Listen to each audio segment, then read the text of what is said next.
We often think about strength in a very particular way. Like we need to have it all together to Mm. be in control. Right, totally self-sufficient. But what if I told you that our greatest strength can actually be found in our moments of weakness? It sounds a bit paradoxical, doesn't it? Almost counterintuitive. But that's the heart of what we're diving into today. This idea that those places where we feel most vulnerable, most inadequate, well, those might be the very places where a different kind of strength emerges. And it's not just some feel-good concept. It's Mm. deeply rooted in our faith. Absolutely. There's a powerful verse in 2 Corinthians chapter 12, verse 9. It says, "My grace is sufficient for you, for my power is made perfect in weakness." Wow. Just let that sink in for a second. Yeah. God's power made perfect in weakness. That really challenges our typical understanding of what it means to be strong. It does. So, in this deep dive, we're not just going to analyze this verse intellectually. We want to explore what this looks like in our everyday lives. How does this idea of our weakness meeting God's strength become a lived reality? It's a huge shift from how we're often conditioned to think. Yeah. We're told to project an image of confidence, of having everything under control. Yeah. We put so much energy into hiding our vulnerabilities, pushing through exhaustion, as if admitting we need help is some kind of failure. But what if it's not? What if there's a different way, a better way? That's the invitation here, to reconsider our relationship with our own weaknesses. Instead of seeing them as flaws to be masked, maybe, just maybe, they're opportunities for a different kind of power to show up. So let's unpack this a bit. When we talk about God's grace being sufficient, what does that mean? Especially when we're smack dab in the middle of our weaknesses. Well, I think it means that God's provision, His favor, His empowering presence, it's not limited by our shortcomings. It doesn't necessarily mean that the difficult situations vanish, Right. but it does mean that we're equipped, we're given what we need to navigate those challenges. His grace becomes the strength we lack. So maybe it's not about God always swooping in and removing all the hard things so we never feel weak or inadequate. Exactly. It's not about the absence of hardship. It's about something else entirely. What is that something else? The key is in that phrase. God's power is made perfect in weakness. It suggests that the fullness of His strength is most evident when our own strength is depleted. It's in those moments of surrender, of dependence, that we truly experience the power of His grace. That flips the script on how we typically view strength. We often think strength equals independence. Right. Like not needing anyone or anything. Yeah. Pulling ourselves up by our bootstraps. Yeah. But here it seems like true strength is less about self-reliance and more about. A humble reliance on God. About recognizing our limitations and turning to the one who has none. About saying, okay, I can't do this on my own. I need help. So weakness then, it's not a liability to be avoided at all costs. It's almost like An invitation. an invitation to what? An invitation to surrender. But, and this is important, it's not about giving up. It's about surrendering our limited strength, our need to be in control, and placing our trust in something much greater. It's an act of faith, a choice to rely on God's power to sustain us. It's interesting because sometimes we pray for God to just take the difficult situations away. But it seems like maybe the greater grace is. The strength we receive to walk through them, to Mm. persevere, to grow. We might pray for the mountains to move, and sometimes they do. But sometimes the greater miracle is the strength God gives us to climb them. And to illustrate this idea of weakness becoming a point of strength, we have some powerful real-life examples.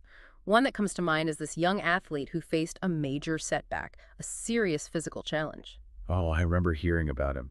It's amazing how he turned that experience into something so profound. He could have easily retreated, focused on his limitations, but instead he embraced his vulnerability and shared his journey openly, not to wallow in self-pity, but to offer hope to others. And he said something so striking. He said, I've never felt weaker physically, but spiritually, I've never felt more alive.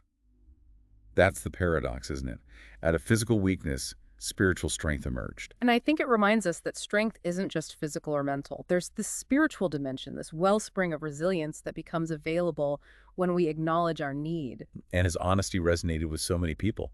His vulnerability, combined with his unwavering faith, it became a powerful testament to this idea of finding strength in weakness. We also have the example of the nurse in Gaza, working in a war-torn region under immense pressure, surrounded by trauma. It's a constant drain, both emotionally and physically. It is.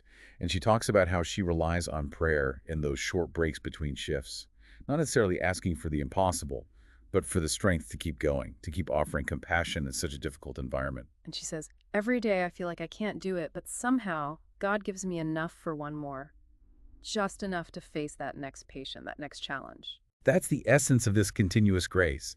It's not a one-time infusion of power. It's this daily, moment-by-moment provision, just enough to meet the demands of each day. And it's often when we hit those points of exhaustion, when we feel like we're at the end of our rope, that we experience the sustaining grace most vividly. Absolutely. It's not always about the removal of the hardship, but the empowerment to endure it, to find meaning and even growth within it. So, as we wrap up, what's the core message here? What's the takeaway we hope people will carry with them? It's this. We're not meant to shoulder the burdens of life alone, pretending to have it all figured out. There's a deeper strength available to us, a strength that comes when we acknowledge our weaknesses and lean on God. And often, those breaking points, the times when we feel most overwhelmed, They become turning points, opportunities for transformation. When we let go of our need to control everything, to be strong in our own might, we create space for God's power to move in our lives. the athlete found spiritual strength in his physical limitation and inspired countless others. The nurse finds daily strength through prayer to continue her vital work. It's like their vulnerability became this conduit for a higher power, not just for themselves, but for others too. So, as you're listening, I'd encourage you to think about those areas in your life where you feel stretched thin, where you feel the weight of your own limitations. Not in a way that focuses on negativity, but in a way that invites honest reflection. Where are you tempted to rely solely on your own strength? And how might those very feelings of being overwhelmed actually be an invitation to rely more fully on God? It's a shift in perspective, isn't it? To see our vulnerability not as a sign of defeat, but as a gateway to a deeper, more resilient kind of strength. A strength that's not about our own capacity, but about tapping into something so much bigger. What if the strength we've been chasing all along is actually found in recognizing our need and choosing to depend on God's grace? That's something to consider, maybe even wrestle with. What might happen if you allowed yourself to be a little less self-reliant, a little more open to a power beyond yourself? Could that be the key to a more resilient, more fulfilling kind of strength? It's a beautiful, even radical thought, isn't it? That our weaknesses could actually become pathways to experiencing the fullness of God's power in our lives. It is. And it's an invitation we all have the opportunity to embrace.